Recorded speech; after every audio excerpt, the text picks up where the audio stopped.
The federal government is still bothered about the nation's current economic crisis, and one of the options it is adopting is to help state governments bounce back and become buoyant regardless of the party in power.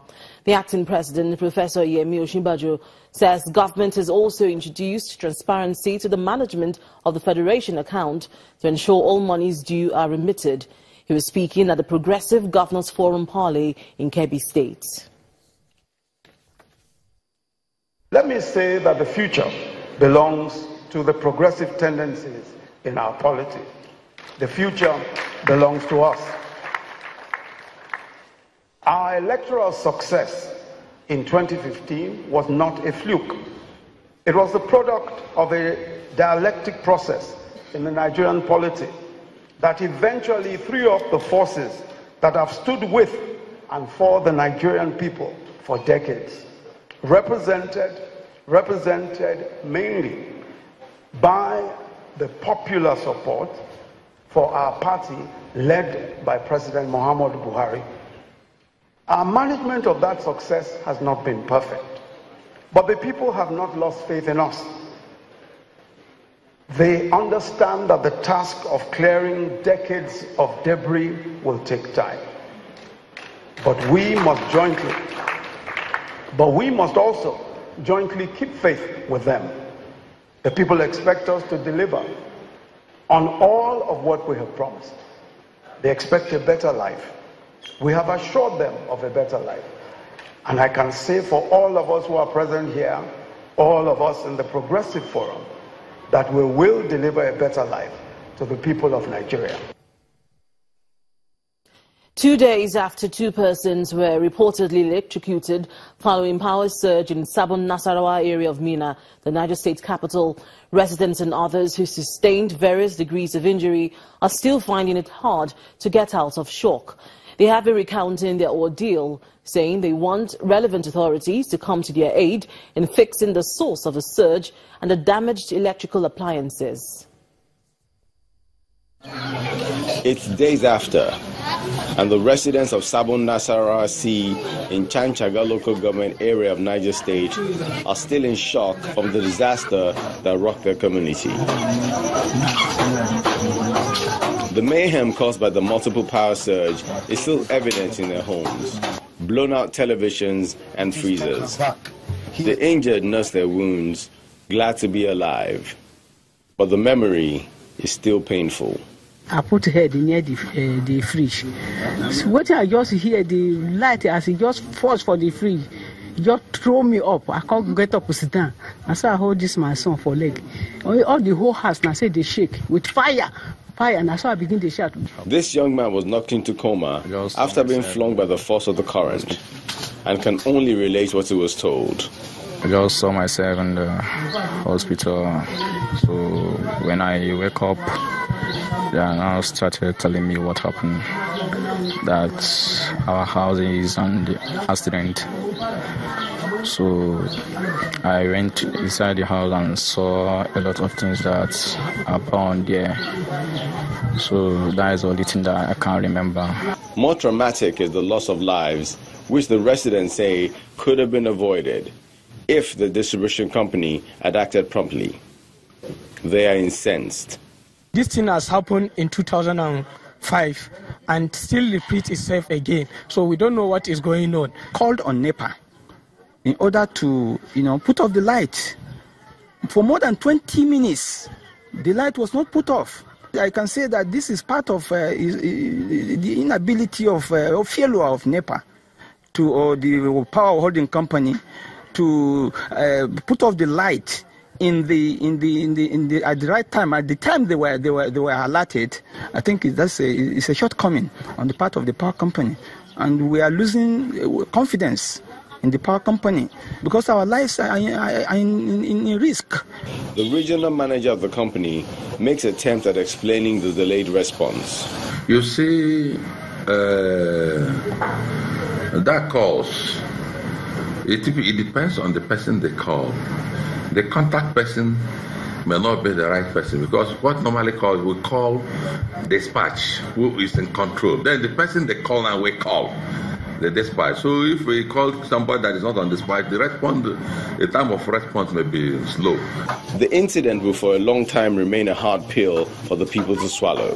With reminders of changeover switches and meters hanging on their walls, they can only hope that those charged with the responsibility of preventing a recurrence do not fold their arms, but put their house in order.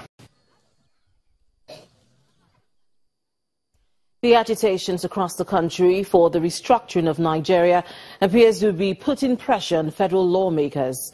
This is because there is a possibility of a National Assembly to revisit the Devolution of Power Bill, which failed to sail through during the debate on the Constitution Amendment. The Majority Leader of the House of Representatives, Mr. Femi Gbajabiamila, says lawmakers will revisit the bill when they resume plenary in September. He says, and I quote, "It was a mistake or oversight to have lumped all items for devolution under one umbrella or subhead titled Devolution of Powers. There were about 9 items, including railways, pensions, arbitration, stamp duties, parks and others under the subhead, and members should have voted on each rather than vote in one fell swoop." End of quote. He, however, assures that the amendment is not concluded yet and that the House will adopt a mechanism which will allow for rescission of decisions. Ghanaian President Nana Akufo-Addo is calling for the implementation of regional and continental decisions, including the ECOWAS trade liberalization scheme and continental free trade area, to the benefit of Africans. President Akufo-Addo explains that an effective implementation of such decisions will help Africa achieve the economic and security benefits experienced by other regional blocs, such as the European Union. He was speaking as a guest lecturer at the National Defense College in Abuja, from where our correspondent Amaka Okafo reports.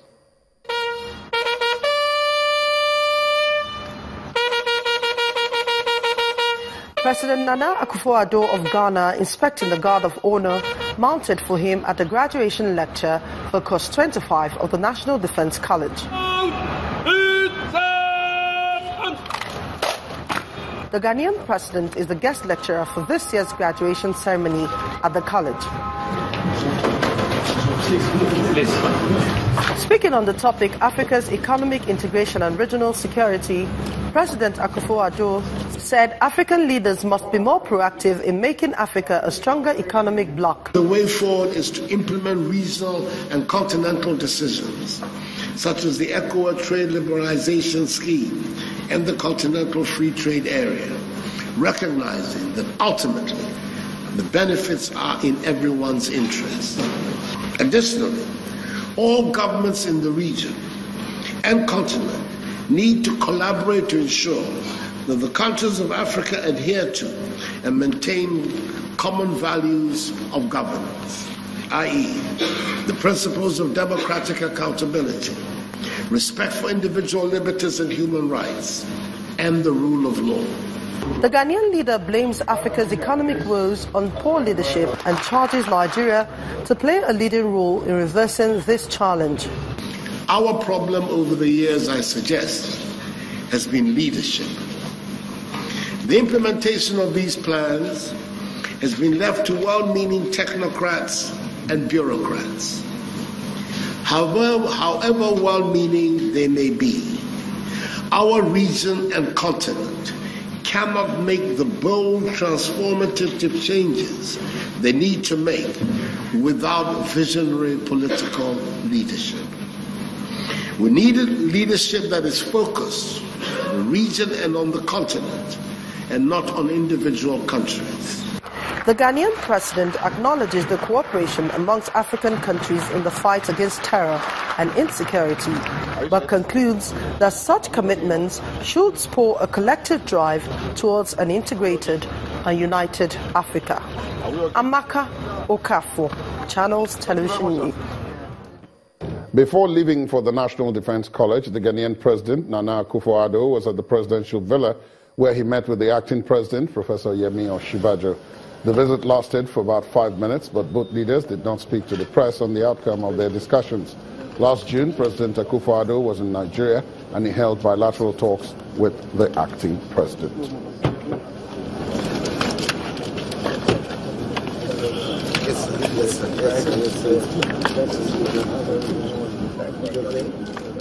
Now, Anambra State appears to be positioning itself deliberately for sustainable development in all sectors. This formed part of the thrust of the first Anambra Development Partners Summit in Awka, the state capital. At the event, attended by government functionaries, foreign and local development partners, and federal government officials, Governor Willie Obiano says his administration prioritizes sustainable growth in Anambra State for present and future generations. It's the inaugural Anambra Development Partners Summit in Awka, Anambra State, and representatives of the presidency, the United Nations Development Partners, traditional and religious leaders, as well as 7 officials of the state government are in attendance. We have been sharing. The arrival of Governor Willie Obiano signals the beginning of the event, which centers on sustainable growth and development in the state. The stage is set, and the resident humanitarian coordinator of the United Nations system in Nigeria, Edward Callan, describes the gathering as a testament of the visionary leadership of the state administration to drive development and ensure better life for the people. It is our hope that Anambra State, already well poised, will take maximum advantage of the partnership opportunities under the new framework by aligning the Sustainable Development Goals strategy with the State Development Plan, providing leadership and ownership of the implementation process. Messages from the presidency outlined the key objectives of the federal government recovery and growth plan for 2017, as well as the need for all to key into the development train. Our belief that as we set about implementing the economic recovery and growth plan, we will also invariably be promoting the sustainable development goals, and our country will be firmly on the path of sustainable, inclusive growth. Speaking on the theme of the summit, which is leveraging development partners to attain sustainable development goals by 2030, Governor Willie Obiano highlights the strides of his administration. It is instructive to know that my team and I came with clear, defined vision and mission statements. The statements we crafted to serve as the ultimate compass that will guide our dear states to an island of prosperity. We clearly declared that our vision is to be the first choice investment destination and a hub for economic and commercial activity. The success of the summit will no doubt be dependent on the implementation of resolutions reached here. Launch is